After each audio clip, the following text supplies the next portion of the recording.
Assalamualaikum warahmatullahi wabarakatuh. Pada video ini kita akan mengisahkan tentang seorang pendeta Yahudi yang meninggal di atas makam Rasulullah Muhammad Shallallahu Alaihi Wasallam.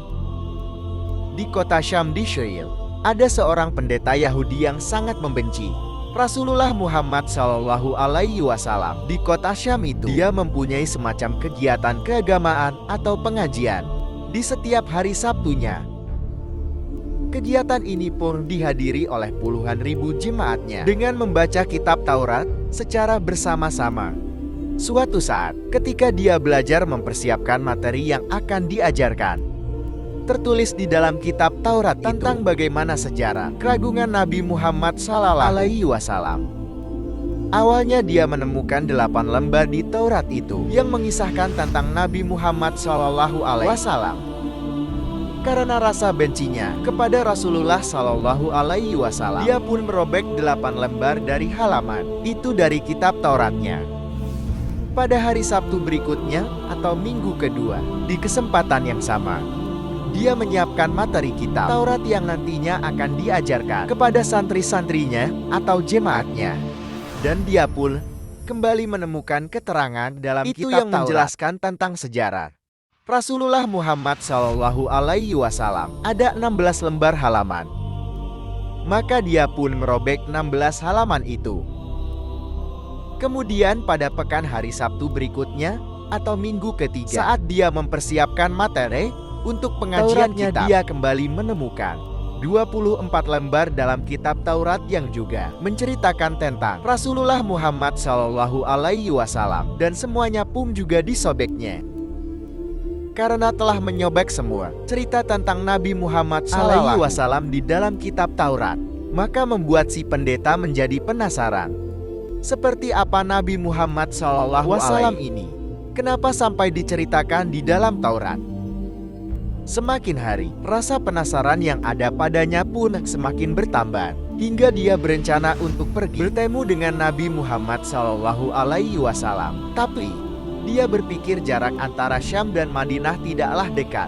Harus ditempuh selama 30 hari jika menggunakan unta. Sehingga perjalanan itu harus meninggalkan pengajian rutinnya, paling tidak selama kurang lebih 8 kali pertemuan. Dan hal itu pun sangat berat dirasakan oleh para santri-santrinya. Beberapa santrinya mencoba untuk mengingatkan sang pendeta Yahudi itu, sebaiknya tuan pendeta tidak pergi menemui Muhammad. Karena siapapun orang yang bertemu dengannya, dia pasti akan tunduk kepadanya.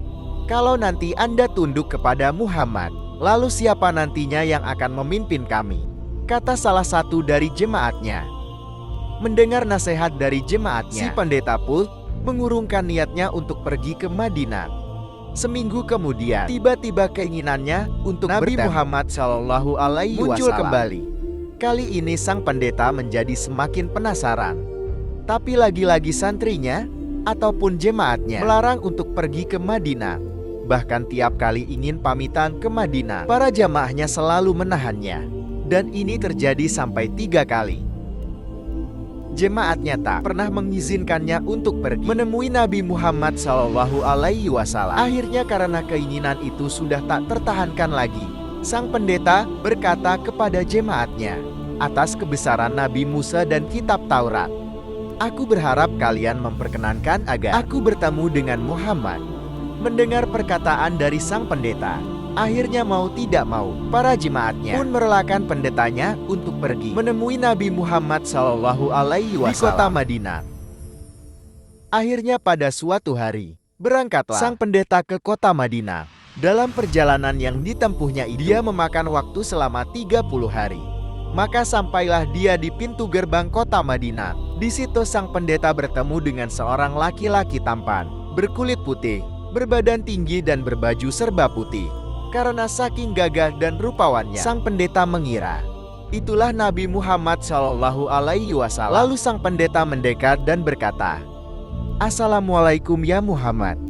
Dan laki-laki tampan berbaju putih seketika langsung menangis setelah mendengar salam itu. Melihat situasi yang aneh ini, si pendeta pun menjadi heran. Kenapa dia menangis? Laki-laki itu pun mendekati si pendeta dan bertanya, "Wahai Tuan, Anda berasal dari mana?" Sang pendeta menjawab, "Aku berasal dari tempat yang sangat jauh. Aku dari Syam dan ingin sekali bertemu dengan Muhammad." Mendengar jawaban dari sang pendeta, si laki-laki pun segera mengantarkannya menghadap Nabi Muhammad SAW dan diajaknya pendeta itu ke Masjid Nabawi. Si pendeta menyadari berarti laki-laki tampan ini bukanlah Nabi Muhammad SAW.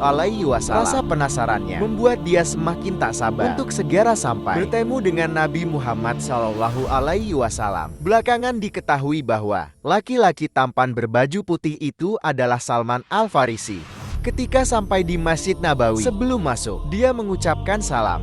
"Assalamualaikum." "Assalamualaikum ya Muhammad." Seketika semua sahabat yang berada di dalam masjid menangis terseduh-seduh. Si pendeta semakin kaget karena setiap dia mengucapkan salam kepada penduduk Madinah, maka mereka langsung menangis. Lalu ketika suasana masjid masih penuh dengan suara isak nangis, Ali bin Abi Thalib mendekati si pendeta dan berkata, "Wahai tuan-tuan, dari mana?" Si pendeta menjawab, "Aku dari negeri Syam dan sengaja datang ke sini untuk bertemu dengan Muhammad." Sayyidina Ali berkata, "Terlambat, beliau telah wafat sejak seminggu yang lalu." Si pendeta pun kaget sekaligus menyesal mendengar kabar tersebut. Lalu si pendeta berkata, "Kalau begitu, bolehkah aku melihat jubahnya Nabi Muhammad?" Lalu Sayyidina Ali menyuruh Bilal bin Rabah untuk mengambilkan jubah milik Nabi Muhammad SAW. Akhirnya berangkatlah Bilal ke rumah Fatimah.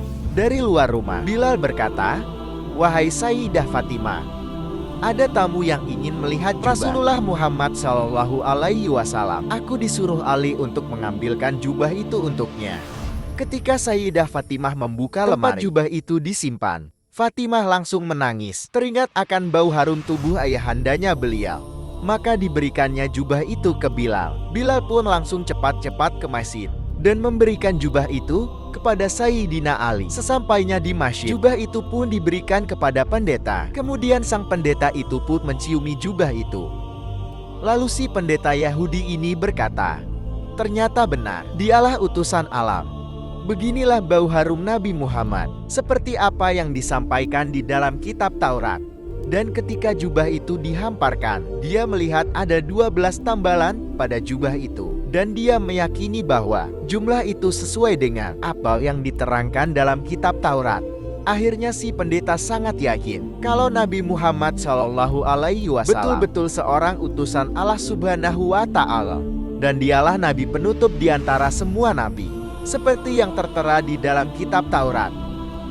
Lalu si pendeta berkata kepada Ali, "Wahai Ali, bagaimana caranya aku bisa masuk Islam?" Ali menjawab, "Katakanlah syahadat, asyhadu alla ilaha illallah wa asyhadu anna Muhammad Rasulullah."